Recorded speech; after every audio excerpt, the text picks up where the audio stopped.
She was the woman who raced the wind, a pilot who carried the weight of possibility on her shoulders. Amelia Earhart wasn't just trying to circle the globe. She was chasing history, pushing against every limit the world had set for her. To fly was to prove that no frontier was closed, not to her and not to any woman bold enough to try. But on the morning of July 2nd, 1937, somewhere over the Pacific, Amelia slipped beyond the map.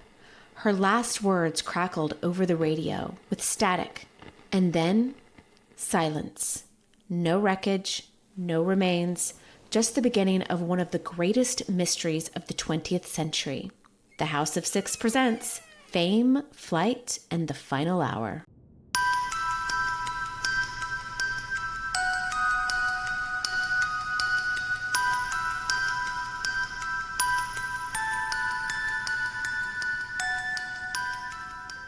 Hey everyone, quick note before we dive in. During this recording, we had some technical issues with Jared's camera. The audio is solid, but you'll notice the video isn't quite in sync and has a bit of a lag. Instead of scrapping the whole episode or making you wait for a re-record, which is inauthentic, I don't like that, we decided to roll with it and keep things moving. So if you're watching on YouTube or Spotify, so sorry, but this is just the way that it is. We're just going to have to deal with it the way it is. Thanks for sticking with us. The story's worth it, and we'll have it all sorted out within the next few episodes. So sorry. Let's get into it. Welcome to the House of Syx. Welcome to the House of Syx. I'm Jen. Jared. Each week, I explore the history of crime and mystery, and Jared insists he's here voluntarily. Sounds about right. Does that sound about right? Yeah. I enjoy it. I'm not a total jerk. Wow. Podcast jerk. Or a marriage jerk. Yeah, I already knew that. Yeah, we're getting deep into therapy here, guys. If we needed therapy, this might be it. We could even go live, something like that, and just do it real time and just let it all out there. On the road? Yeah. Marital discord? Yeah. I mean, that's part of the podcast. Yeah. We haven't gotten into an argument on an episode yet. All the arguments have been pre-episode where we're like, I'm not recording today. Right. And so... With the stress levels going on right now, which we won't get into, but not marital stress levels, just other stress levels. Seems like, people are going to go, like, what the fuck are these people doing? Because they're always talking about they're going through stress. No, we're just going through stress because of... life stress. Life and household and things like that. Yep. So, and something that I haven't done yet is that I said that I would give people shout-outs if they joined our Patreon. And we do have one Patreon joiner. And that is my friend Martina. I'm not saying her name right because she's Polish and she does this flourish and it's so beautiful. And it's Martina because I'm American and Americans suck. But she's our first Patreon subscriber. Okay. And I'm going to give her a shout out because she is awesome sauce. Also, she gave us our first Apple review and I didn't know it because Apple doesn't tell you that you get reviews, but it was super cute and it was super awesome and it was 5 stars because of course it is. Okay. Way to go. Shout outs. We're starting shout outs. Get in now. You need your shout out. Yeah. Yeah. Wow. All right. So today's case, this is episode 10. We made it to 10. Okay. This is really exciting.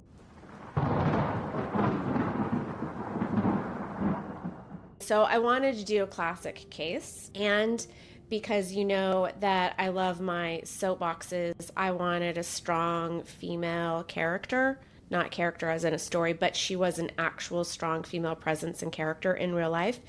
And so today's story is one of the most famous disappearances of the 20th century. You know where I'm going with this? A name incredibly recognizable her entire life, and her disappearance. I'm not saying it. Amelia Earhart. I knew it was. Thank you. Okay. All right. I was waiting for you to say it. I wanted to say it, and I was like, well, shit. What if it's I'm not? wrong? What if I'm wrong and I'm just an idiot? But yeah, that's what I thought. Amelia Earhart was not just a pilot. She was a national icon. Record-breaking flights, magazine covers. She had her own fashion line. That was a thing back then. She became the face of aviation at a time when women were told to get back into the kitchen. Yeah. Okay. She did not. Okay. That's how I'm going to talk. Yeah. I'm not. So, yay, E10! Yeah. There you go. That's big news. Us, anyway.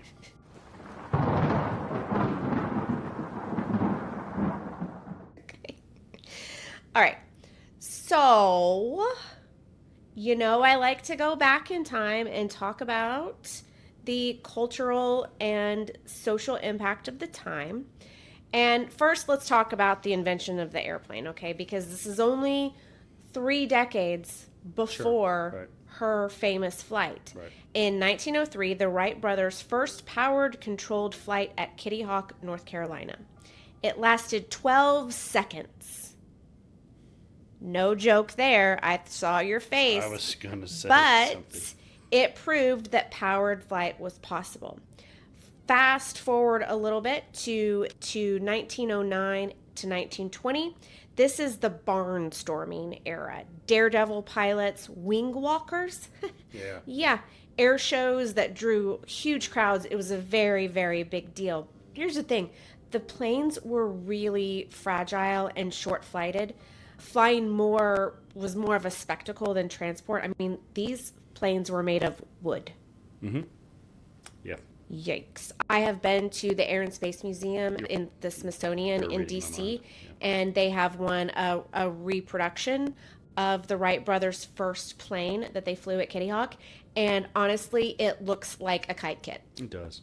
I think the only thing is kind of ridiculous. I know they used to have like some dummy, like lying on it, It does. And okay, it's showing you how they did it, but I'm Right. like, well, that's stupid. It really was. But also the plane itself looks absolutely bonkers. Like it had pedals. It's an oversized kite. It is an oversized kite. So the fact that this even happened is just batshit. Yeah. Bonkers. Famous pilots like Charles Lindbergh and Bessie Coleman were celebrated as stunt pilots. So this is going into the 20s. What's amazing about this is after 1903, passenger travel quickly came into being. In 1914, the very first scheduled commercial airline service from Tampa to St. Petersburg, Florida. It was a 23-minute flight over water, carrying 1 passenger at a time. How cute. But actually, I mean, it's a good point. We won't harp on this, but 11 years. Yeah, I mean, for flight to go from no flight to... We're making money off of it. Yeah, that's pretty, yeah. That first passenger plane was basically a puddle jumper. Right. Or less. 1 passenger at a time, so less. In the 1920s, small regional airlines emerged, but flights were noisy, bumpy, super expensive. Only the wealthy could afford them. Into the 30s, aviation technology had advanced, enclosed cabins, better engines, and radio navigation. Airlines like TWA, United, and Pan Am started transcontinental and international routes. And now let's talk about the 1930s as a whole and what was going on in the world. This was a decade balanced between modern possibility and global uncertainty. Remember, we're heading into the years prior to World War II, which, by the way, aviation had a huge part in that war. But in the 1930s, aviation was a brand new frontier. Charles Lindbergh had crossed the Atlantic 10 years prior. And flight was still dangerous, glamorous, and tied up with international pride. Remember when Charles Lindbergh completed his transatlantic flight, he was celebrated. There was a literal ticker tape parade in New York City. And these guys were treated like rock stars. They were daring, they were untouchable, they were mythic. And somebody like Charles Lindbergh's personality just fed into that because he wanted nothing to do with all of the fame. He shunned it as much as possible, and in fact, he was kind of a jerk. We can talk about him another time because that opens a whole other case in and of itself that we can do on the disappearance of the Lindbergh baby. Mm-hmm. But for women in this day and age in aviation, the sky wasn't exactly open because why would it be? Female pilots were dismissed as novelties, entertainers, or worse, reckless publicity stunts. The press called them aviatrixes, as if they were frickin' circus performers. I'm not a fan. And that is the world that Amelia Earhart walked into and refused to accept. this woman, powerhouse. Only way to describe her. She didn't just fly. She wrote books, she lectured across the country, and she became a symbol of independence. The press absolutely loved her because, unlike Lindbergh, she leaned into it. She loved it. She was out there having the time of her life. They also liked to box her in. Headlines didn't just call her Amelia Earhart, pilot. They called her Lady Lindy, because of course they did, comparing her to Lindbergh, instead of just letting her stand on her own. All of her feats that she did were compared to what Charles Lindbergh did before her, and it wasn't just pilot after her name, it was female pilot. Sure. The 1930s were also heavy with economic and political weight.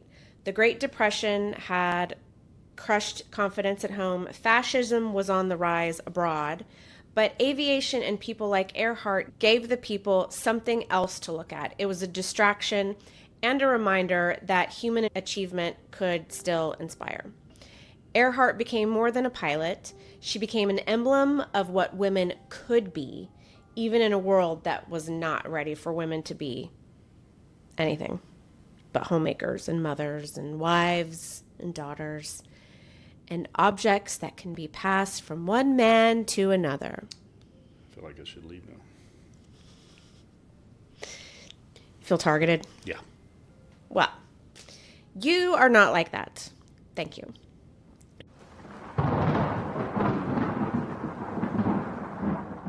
Now, let's talk about the timeline. Amelia Mary Earhart was born in 1897 in Atchison, Kansas. And by the 1930s, she stood 5'8". She was very slim but strong, with close cropped sandy hair that became part of her signature. And that's the only reason why I brought it up, because everybody talked about her hair. She looked both practical and fashionable, often wearing trousers when most women were still in dresses. And that was who she was, equal parts modern woman and practical adventurer. She was not flashy, but she cultivated an image that told the world that she was serious, capable, and just a little rebellious. She designed a line of clothes for active women, promoted through Macy's. Okay. That was around then. Yeah, I knew Pretty that. freaking Yeah, cool. yeah. Because she wanted women to feel like they could move through the world as freely as men. Were they cargo pants? Just pants. Okay. Trousers. Why cargo? I don't know. No, women's pockets still today, by the way, don't carry much at all beyond a credit card because women cannot be trusted with pockets. It's a scam. That's why anytime I wear something with pockets, it's like nice big pockets or like a dress with pockets. Well, you get excited. And I walk out and I'm like, pockets! Yeah, you do. It's pretty exciting. Yeah. Who knew? Anyways, Amelia, we're talking about her, she was also very complicated. She believed in women's independence, but she married George Putnam. He was originally her publisher, turned promoter, turned husband. Before agreeing to marriage, she famously handed him a letter saying marriage should never be a cage, that neither of them should expect faithfulness in a traditional sense, and that she wanted the freedom to keep her identity, which is why she continued to go by Amelia Earhart and not Putnam. Okay. Interesting. Yeah. She prenuped him. Yeah. And that independence became the fuel for her flying career. She wasn't just a pilot. She was a speaker, an author, a fashion and cultural icon. And by the mid-1930s, Amelia Earhart was not just a woman in aviation. She was the woman in aviation, which, by the way, there are others, and I can totally talk about them at another time. But it was her. Great. All right? Now, let's talk about her flights and reputation. She broke records right and left. In 1928, she became the first woman to cross the Atlantic by plane, although this was as a passenger, but still, that's a thing. In 1932, she became the first woman and only the second person after Lindbergh to fly solo nonstop across the Atlantic. She flew solo from Honolulu to California in 1935 which was the first person ever to cross that stretch alone. So that's fun. And each of these flights made headlines. She was compared to Lindbergh, naturally, but unlike him, she totally leaned into her celebrity, as I said before. She gave lectures, endorsed products, and for many Americans, Amelia was not just daring, she was very approachable. Everybody loved her. She had a fantastic personality. I know I'm not saying much. You're not? What are you thinking? No, I'm listening. Are you interested? Yeah, are you I am. like, I actually, Liz? no. Actually, this would be one of the times where I'm quiet because I'm interested. Oh, okay. Well, you know how I feel about strong women. I just think she's cool as shit. Like, Right. she's one of what I would consider a woman to look up to, because she was I just didn't cool. realize that she had so many, I guess you could say, business ventures. Mm-hmm. Yeah. It didn't hurt that George, her publisher, promoter, and then husband, was also very wealthy. I mean, being wealthy probably contributed to what she was able to go out and to do, and the influence that she had, because the networking that she did She through still did it, people. though. She did it, not him, to be fair. Like, I'm not giving him any Right. more credit than he needs to. I'm just making commentary that it probably helped open doors. Sure. She was the face, he might have been the cash, but whatever. Whatever. She's the face. Yeah. Exactly.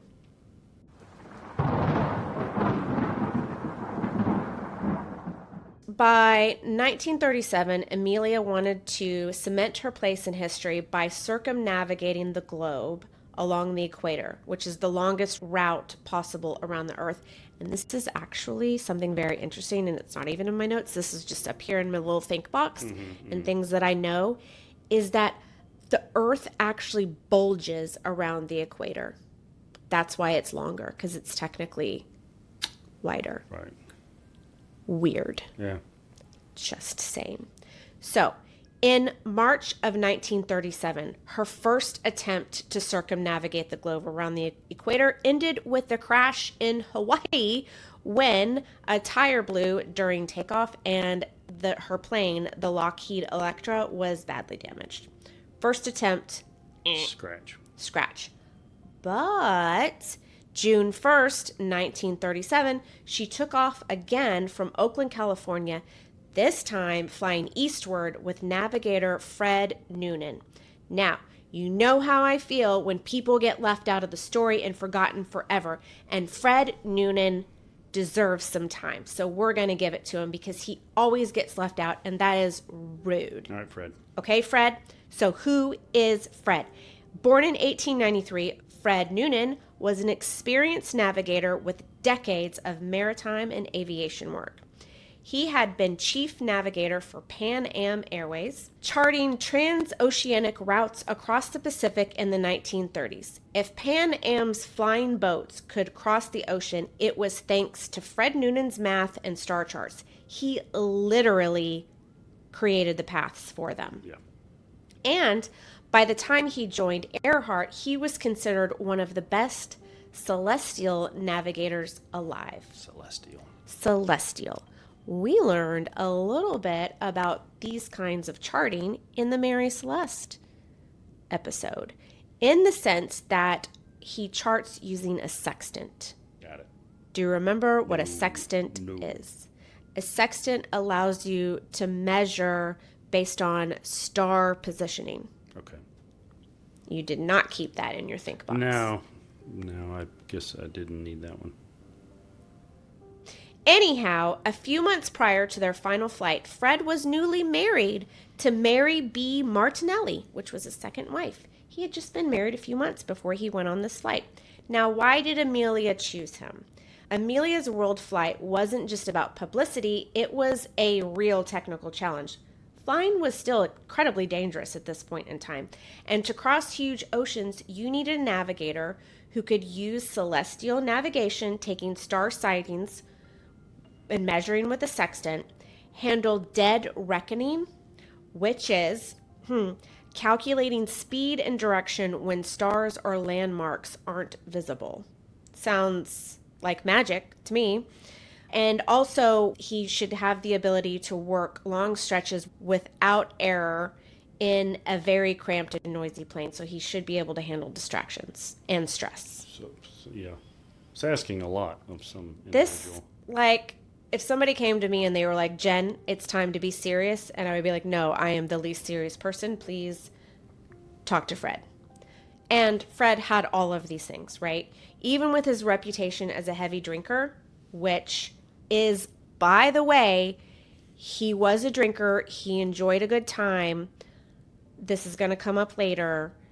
Most of this is hearsay. Okay? Even with his reputation as a heavy drinker, Amelia trusted his skills. Okay.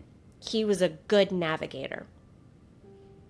And let's talk about their relationship in the cockpit, because this is super cramped quarters. I will throw up a picture of the Lockheed Electra 10E up in post, but essentially this plane that she had been modified to carry over 1,000 gallons of fuel at a time, and it was like one big flying gas tank, right, is essentially what it was. Amelia sat in the pilot seat, and Fred was in the back cabin so that he had enough room for his navigation table, charts, and a sextant, of course, because he's got to have that. He was not sitting beside her like you would think in a modern that's cockpit. what I was wondering. I was like, are we getting... They were separated. I mean, it was open between them, but they were still separated. They would have to talk, and sometimes they had to pass notes back and forth because communication was really difficult. It was really loud. Yeah, like do a paper airplane, go throw it to the front. That feels like maybe he could just hand it over his shoulder. Yeah, that feels further back, easier. Because what if it and then it fell onto the floor, it's at her feet, she can't get to it. That's just silly. Fred's not silly. Fred is a serious man. That's valid. He's not silly. No. During long flights, Noonan could crawl forward to check instruments and plot corrections with Amelia, but for the most part, he was back there with his charts and his table. Fred, go sit down. I know, Jesus, this is a very tiny cockpit. Yeah. Why is it called a cockpit? I don't like that word. Too many jokes in there.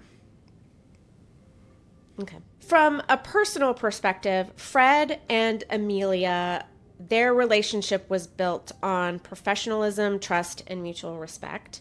She valued his competence above all else, and his navigational expertise gave her the confidence that she could attempt the circumnavigation. That said, there were some rumors of friction. Some accounts suggest Noonan's drinking caused tension during stopovers because of his hangovers or just his overindulgence, though others argue that it was exaggerated later by the press. It's really hard to say. On the actual flight, the records suggest they worked as a solid team, and there is no evidence of conflict in their communications. Okay. I feel like this is hearsay and would not stand up in a court of law. All right.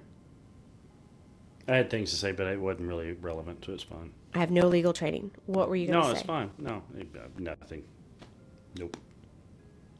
Nothing border. You're going to have to jump in if it's important or not. Nope. The pair covered more than 22,000 miles, making stops in South America, Africa, India, Southeast Asia, and eventually New Guinea. I don't know where that last one is. I'm going to look it up on a map. You've heard of it, though. Definitely. Yeah. But that is it. Yep. I could have been intelligent right now going, well, it's right there. You know who would know that? Mm-hmm. Yeah, he's not. The oldest. Yeah, he would definitely know that because he is a guru when it comes to that. I'm going to tell you right now, I am geographically ignorant. I know where places that I've been are, but sometimes I don't even remember where places I have been are. I've realized, a couple of months ago, that after, many years of knowing you, you are more geographically challenged than I ever thought. I've always considered myself geographically challenged. And then it came to light that I'm practically a genius compared to you when it comes to that. Now, any other thing, non-geographical stuff, geographic, I'm definitely the idiot and you're the smart person. So you still win. I can't find anything. I have lost my car in parking lots often. Yeah, I'm looking at it a little bit differently. But I don't know which way east and west is. Yeah. I can see it on a map, but if I'm like standing here, like right now, I do not know which way east and west is. But why would you need to? That's why I don't. I don't need to. West is right there, because that's where the sun always sets. It's like right there. Oh. Well, I didn't know that. Yeah. And after this, I'm going to forget it. It doesn't matter. It doesn't matter. No.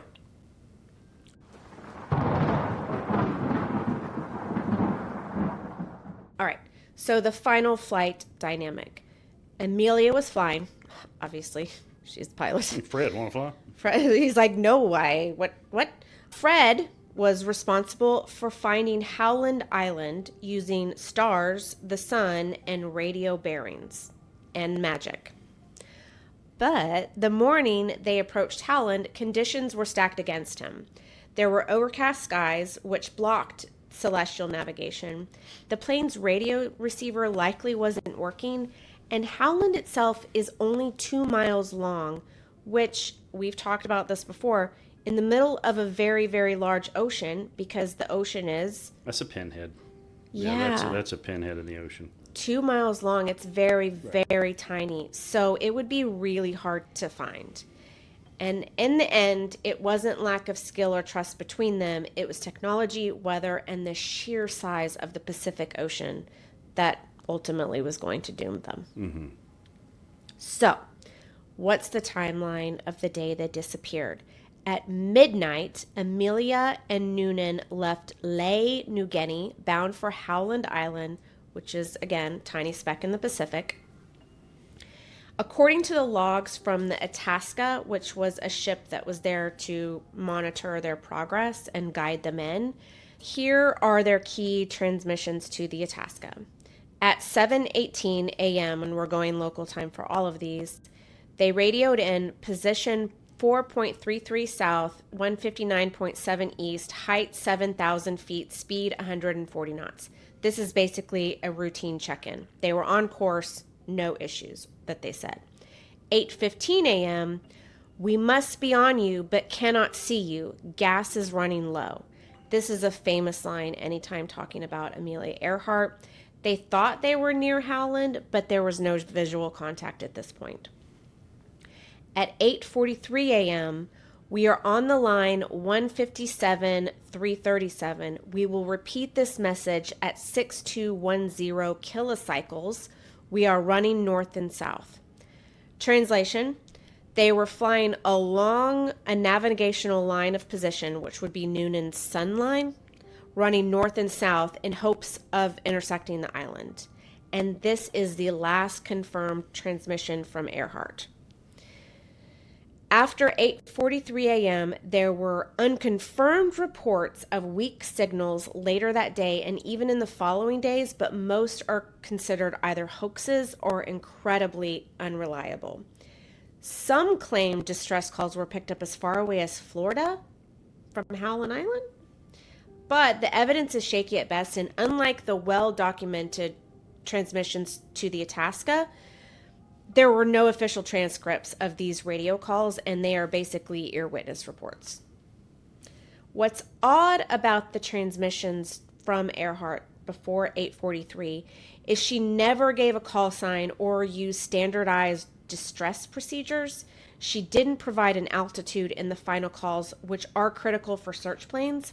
Her messages were short, almost frantic, suggesting stress because of maybe the fuel running out. They couldn't see anything. The Itasca could hear her clearly, but she never acknowledged their replies, meaning she likely couldn't hear them at all. Right. There was likely a transmission issue.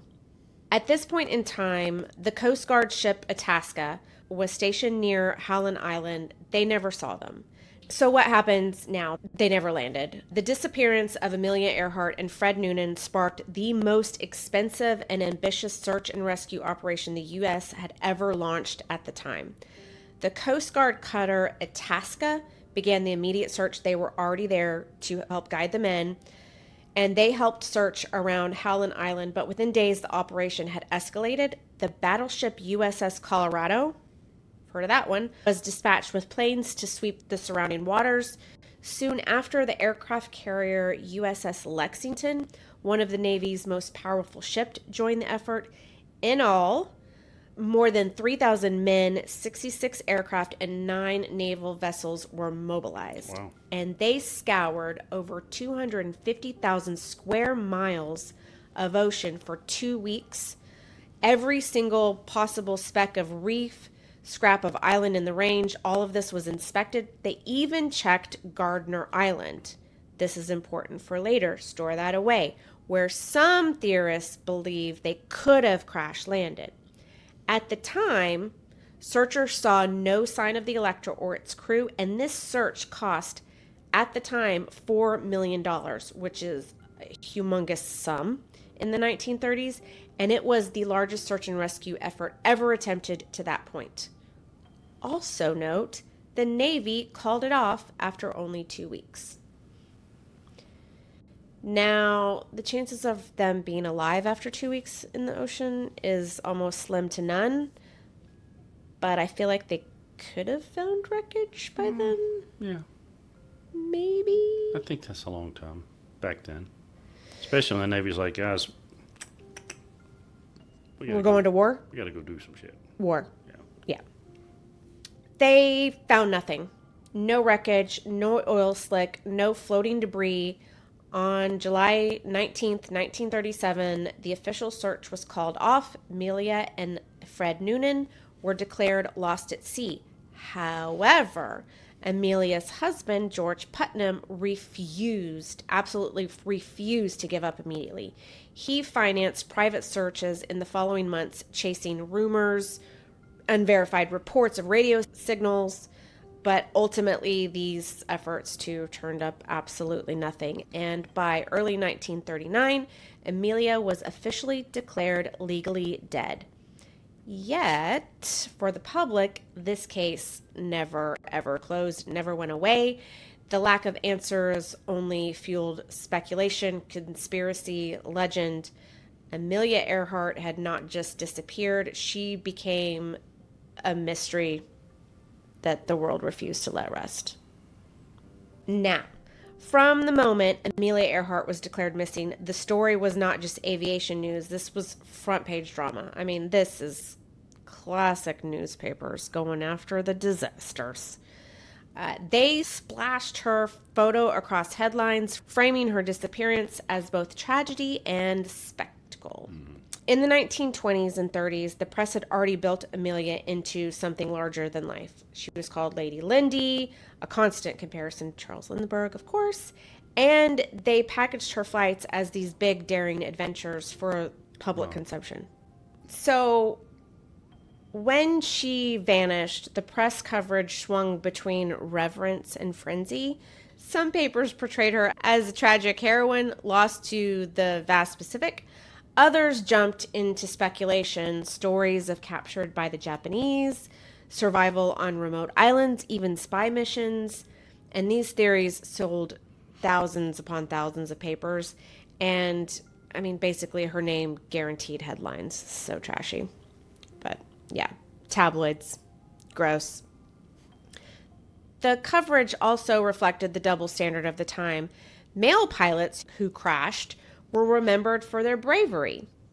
Amelia was often painted as reckless, even irresponsible, for daring to take such risks as a woman. Woman driver. Rude. But still, the fascination never faded. Newsreels ran tributes, magazines dissected her life and style, books followed. Amelia Earhart didn't just vanish, she was transformed into a legend by the very machine that helped make her famous. It's also worth noting, and just I like to be angry at things, is how little of that coverage ever mentioned Fred Noonan. Newspapers plastered Amelia's face across the front pages, but Fred was usually reduced to a line or two, or they referred to him as her navigator or the man with her. So awful.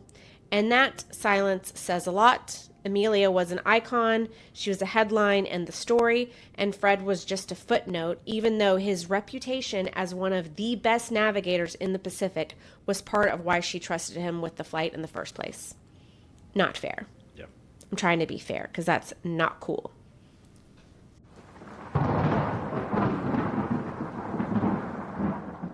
So, now, it's time for you to get involved, because you know what it's time for now? It's theories. It's time for I was saying theories. conspiracy theories, but yeah, theories.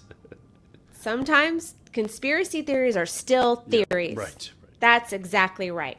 So we're going to start mainstream, because that's where we start. The crash and sink theory. Okay? Yeah. It's the most obvious. Occam's razor here. The most widely accepted theory is also the simplest. Amelia Earhart and Fred Noonan ran out of fuel, missed Howland Island, and ditched into the Pacific. The Electra, planes are made of metal, metal is heavy, metal sinks. The Electra would have broken up in the heavy seas and sunk straight to the ocean floor. The U.S. Navy leaned heavily on this conclusion in 1937, and it still stands as the official version. Boring. It's boring. Bring it. Now, some variations of this theory include claims Amelia and Fred may have argued, leading to mistakes or mismanagement of fuel. Of course, we have absolutely zero evidence of this, and it usually comes up because of the rumors that Fred had a reputation as a heavy drinker. Now, this is speculation. Most historians dismiss it as character assassination, and so do I, because we do not character assassinate. Okay. We don't assassinate in any way. Okay. No assassination. Okay. I didn't know those were rules, but I got you now. Those are the rules. Yeah. We don't make assumptions unless you're Lorenz Schlittenbauer. We don't make assumptions on who you are as a person. Okay. I'm just saying. That's theory number one. Theory number two, the Nikumaroro hypothesis. Right. So this is the castaway theory, right? Another leading theory points to about 350 miles south of Howland Island to a place called Nikumaroro. In 1937, it was known as Gardner Island, and really that's so much easier to say as an English-speaking American. But moving on, this is a remote atoll in the Phoenix Islands chain. It's 350 miles south of Howland Island, okay? Which, that sounds like it's really far away, but I guess when you're in the Pacific Ocean, it's relative.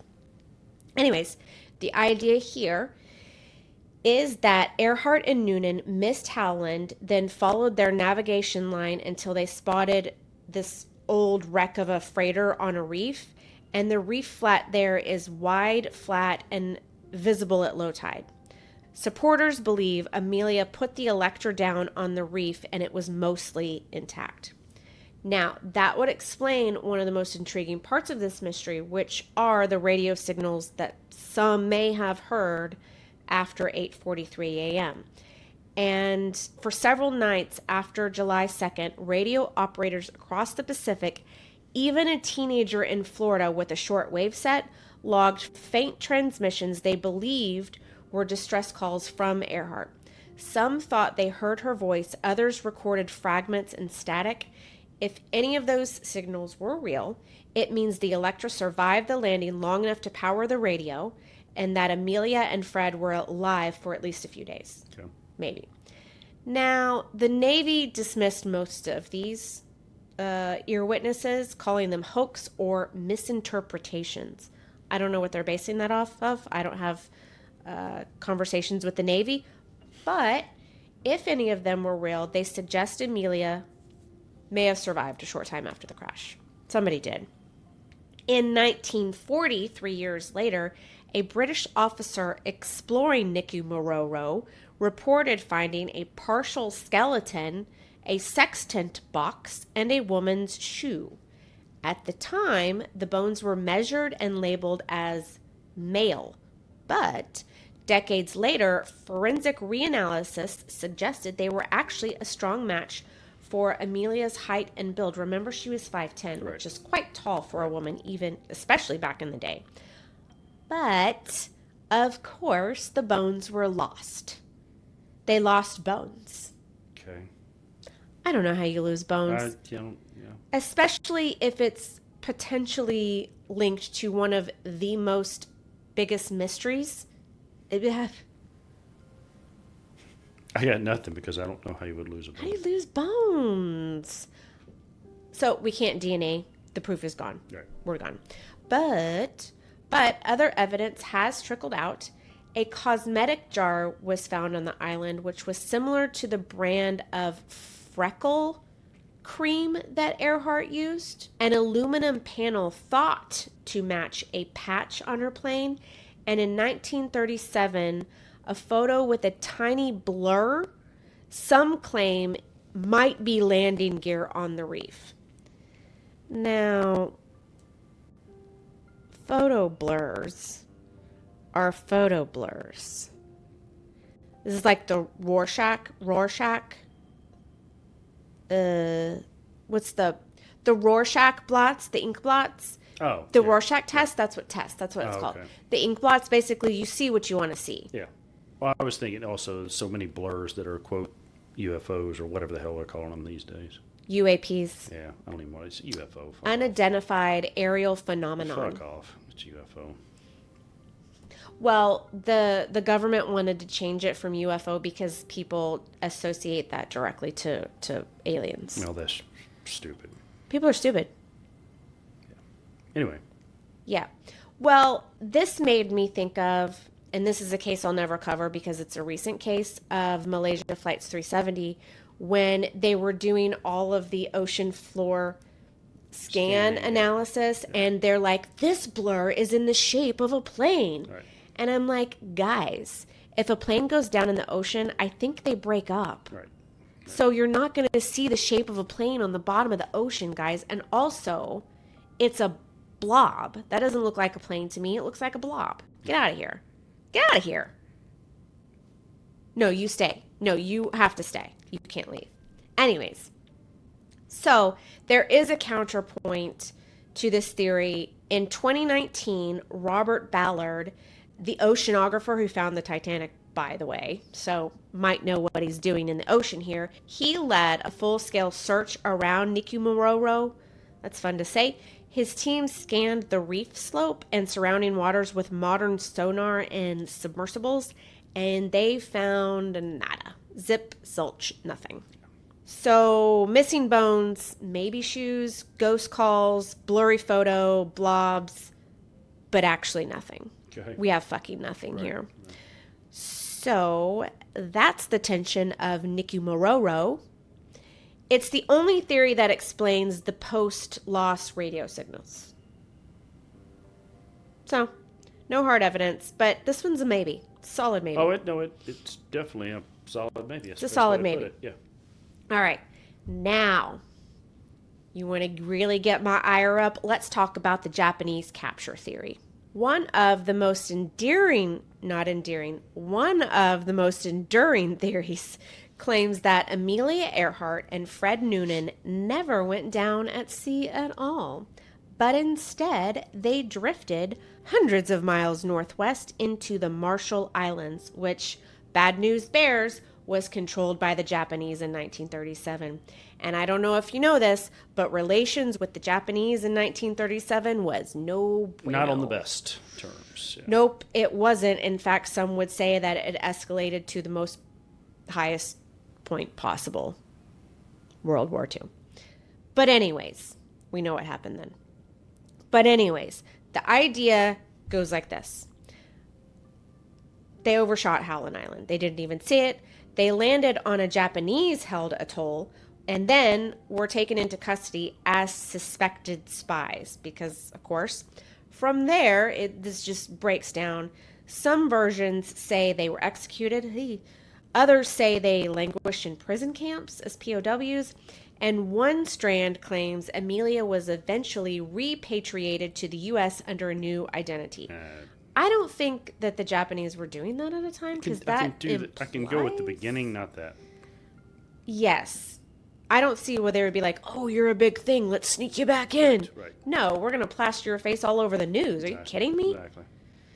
Anyways, this theory got a huge boost from supposed eyewitnesses. I'm using very strong air quotes here.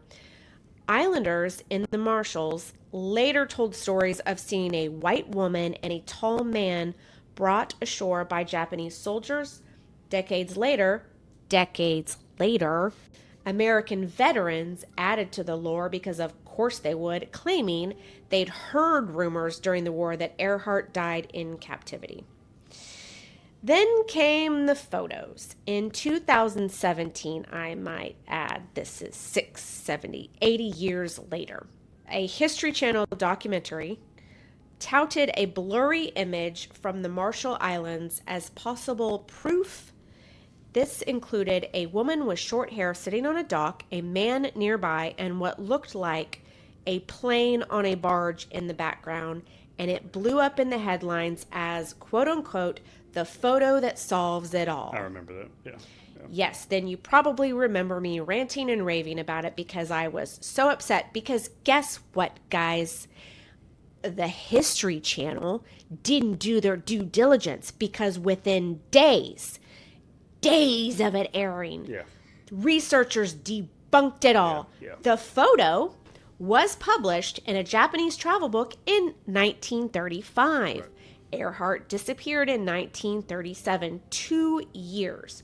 Not only is this photo stupid evidence, it revealed how eager the public was still to believe in conspiracy after closure. Shame on you, History Channel. Shame on you, History Channel. And let's add even more context to this shit pile, because let's remember the context. In the 1930s and 40s, anti-Japanese sentiment in the U.S. was rampant.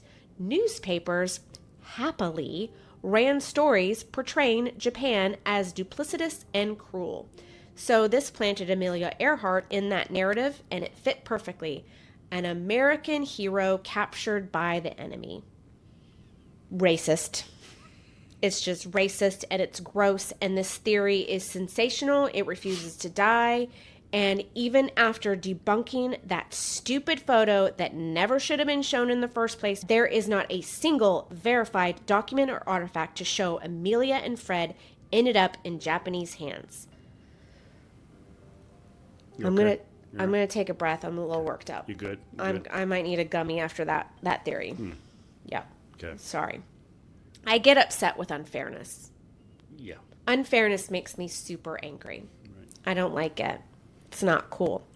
Now, so we're breathing and we're calm now. It's fine. I'm fine. Now we have the spy mission theory. This is like a slippery slope. I just want you to be aware. I always start, we're super stable, we're doing well, and then we just slide into... I'm skis straight, going down. Yep, got it. Skis? Yeah. Why are there skis? Because I ski. I used to. I was going to say you have not skied in like years. Well, that's your fault. I don't like to ski. Right. I can't ski. Right. I'm bad at skiing. It doesn't look good, and I don't like it, and it hurts my knees. Yeah. I have very fragile knees. No, I do. And also, it's cold out there. I don't like the cold. I know. I love to ski, but I haven't been in years, and probably at my age, I'm actually glad, because I have not got time to tear an ACL. Anyway. Oh, we know somebody that tore an ACL skiing. Yeah. Yikes. So, going into the slippery slope here on skis.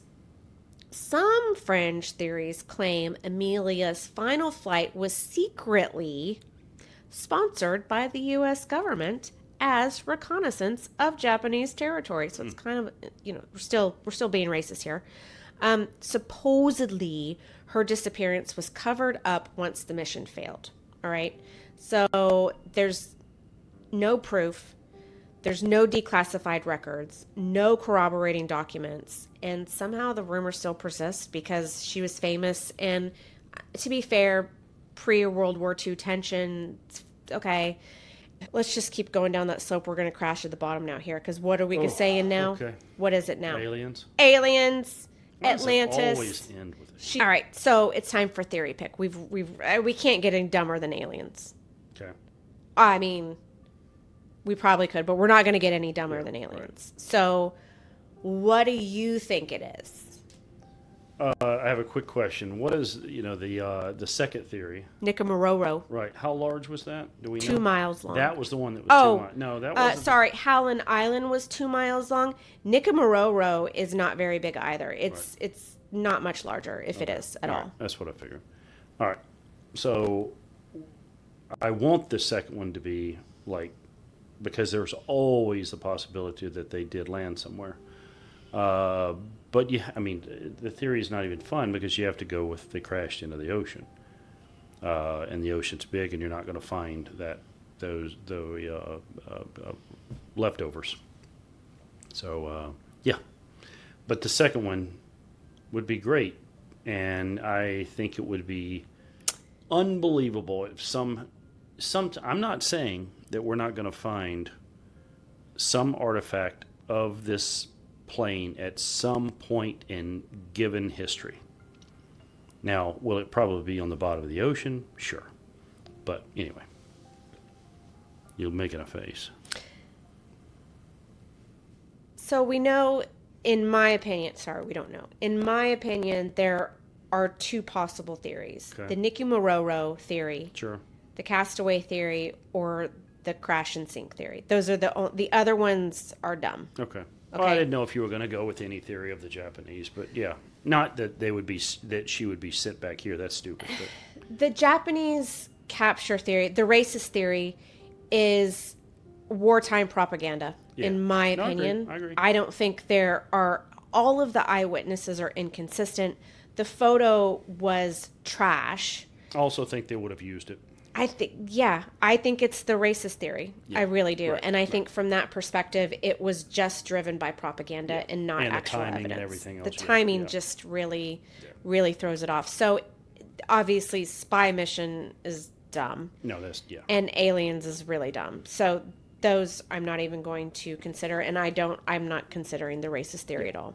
No, she crashed, unfortunately. Nicky Mororo almost works because it explains all of those ear witness reports, although they're very hard to put any substantiation behind. Fine. Now, what's really sad about that theory is that island was, I don't know if it still is, was infested with these giant crabs. And that would explain why not much is found, because those crabs would have taken care of everything. Right. Now, I mean, if they wouldn't have died right away, they weren't attack crabs. They would have starved to death, unfortunately. Right. They would have succumbed to the elements.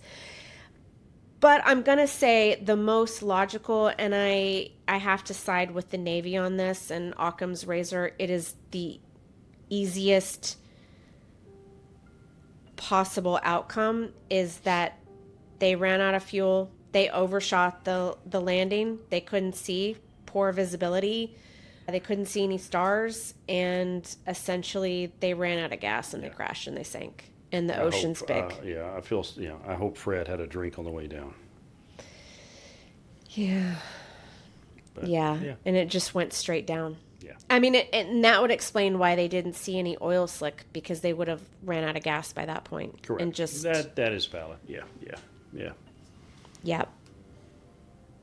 That's sad. I'm also going to say they're not going to find it ever. Yeah, I think at this point that's a solid. Even if they found, I don't know, the ocean is really big and deep, and planes are metal, and if it broke apart, I mean, it's gone. Yeah. It's rusted, and it's all gone. It's gone. Yep.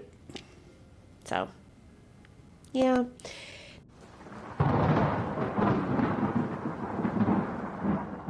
Now, the cultural impact of this, Amelia Earhart was already famous before June 2nd, 1937.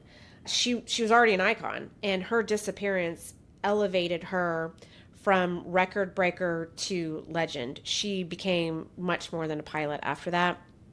In the 1930s, women were not supposed to live daring and independent lives, and she did. She cut her hair short, she wore trousers, she built a clothing line for active women further than almost any man alive. And she was not just a role model, she was a possibility of what women could be. And after she vanished, that symbolism grew. The press called her America's lost daughter. She was held up as a martyr to exploration, someone who pushed too far but did it with courage. And feminist groups later reclaimed her as a pioneer who showed women could chart their own paths even when society pushed back. She became the face of women's lib. one of them, along with Ruth Bader Ginsburg. Yeah. Okay.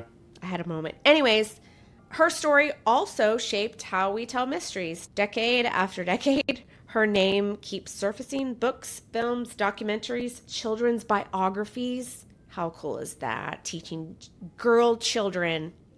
Yay. Yeah, sorry. I had a little moment there. Amelia Earhart's disappearance has been debated for nearly a century now. We've got maps, the theories, the expeditions, and all of this has kept her story alive.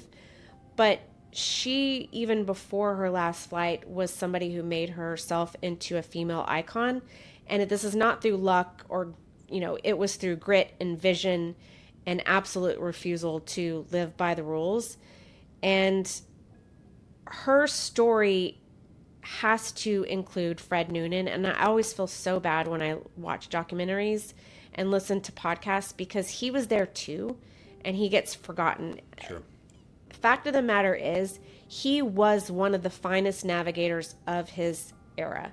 And Pan Am and their flight paths existed because of him. He was not just some guy in the back of a plane. He was her partner, and he was trusted to find the path for them throughout this flight. And I think they carried the weight of an impossible situation. This was not just Amelia's loss, this was Fred's too, and a reminder, I guess just a reminder of the partnership that something like this required. And so often he just gets left out and he's just Sure. a footnote. And I don't like that. I don't like that. So yeah. What do you think? Yeah. I didn't do much talking today because I did a lot of listening, and that's no joke. I actually did learn some things about it. So I thought you've watched some of these documentaries with me though. I have not watched a ton on her. I have More not. D.B. Cooper. True. I really haven't. I have not. Of course, I'm very familiar with it, but I have actually not watched that many documentaries. So I did learn a few things. Cool. Yeah. That's fun. Yeah. So I was educated. So that is it for this week's episode of the House of Syx, episode 10. If you enjoyed today's dive into history and mystery, make sure to follow or subscribe wherever you listen. New episodes drop every Tuesday. It's a little shaky right now because we're going through all the things, but I'm still doing my best to keep up. It's bi-weekly at the very least.